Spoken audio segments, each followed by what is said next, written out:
Have you ever wondered how hackers manage to crack expensive paid software and make it work for free? Cracking software isn't a new thing. It actually started way back in the 1980s. Yep, during the floppy disk days. Back then, software companies began adding copy protection to prevent people from sharing games and tools. But small underground groups, often teenagers, made it their mission to break those protections. When hackers try to crack a piece of software, they're not guessing. They know exactly what they're looking for. First, they go after the license check. When you install a paid software, the first layer of protection is usually a license key system. The software comes with a built-in license validator. On first launch, it asks you to enter a serial number or product key, something like this.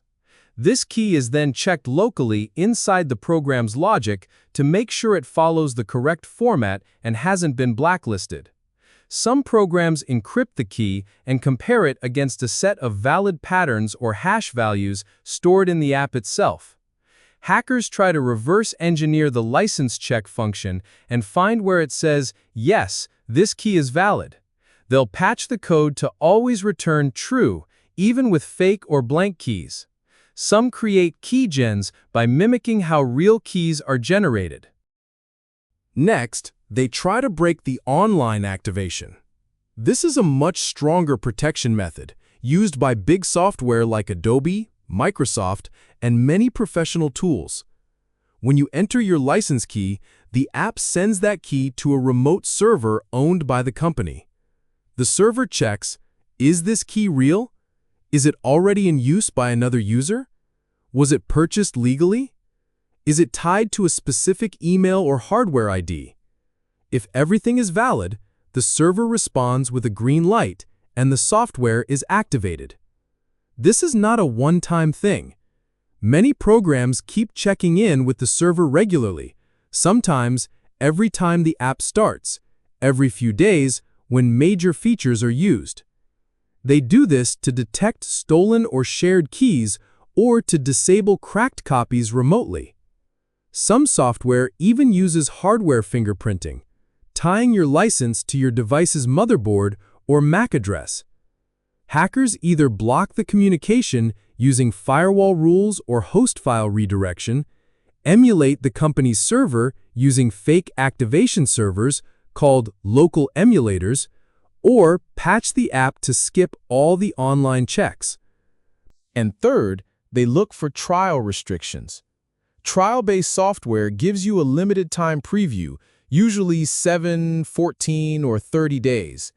The first time you run the software, it writes the install date somewhere. This data may be stored in registry, Windows, hidden folders, obscure file locations, encrypted databases. Some even hide data across multiple locations so users can't delete them easily.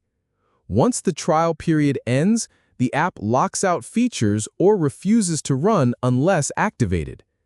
Advanced trial systems also generate a unique trial ID and store it on the company's server, not just your PC.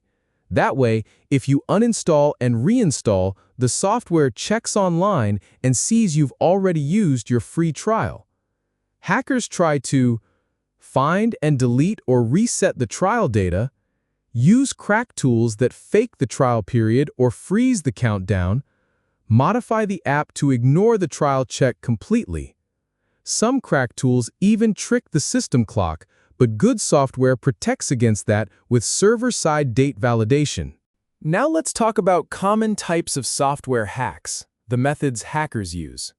Keygens. These are programs that generate fake serial keys that the software thinks are legit. Patches. These change specific parts of the software's code to bypass the checks. Cracked.exe files. Fully modified versions of the program that don't need activation. Loaders. These are tools that launch the software and trick it while it's running. Here's something surprising. Not all companies are aggressively trying to stop piracy. Why? Because sometimes piracy helps them grow. For example, students, freelancers, or people in developing countries might not be able to afford the software, so they use cracked versions to learn. Later, when they start making money, they buy official licenses. Some companies have realized that fighting piracy can cost more than it saves, so they focus more on enterprise users who can afford to pay and are easier to track. Here's the part people often ignore. Cracked software can be really dangerous. Hackers don't just remove license checks. Many cracked programs are bundled with malware. Keyloggers that track everything you type, including passwords and banking info. Remote access tools that let someone control your computer in the background. Crypto miners that secretly use your CPU or GPU to mine cryptocurrency. Spyware that sends your personal data to someone else without you ever knowing. And worst of all, these often go completely undetected by antivirus software because they're cleverly hidden inside the crack itself. You might think you're getting Photoshop or a cool video editor, but you could be opening the door to a cybercriminal. If you're into PC fixes, error solutions, tips, tricks, and tech advice, this is the channel for you. Hit that subscribe button to stay updated, protect your system, and keep your tech life smooth and secure. Thanks for watching. See you in the next video.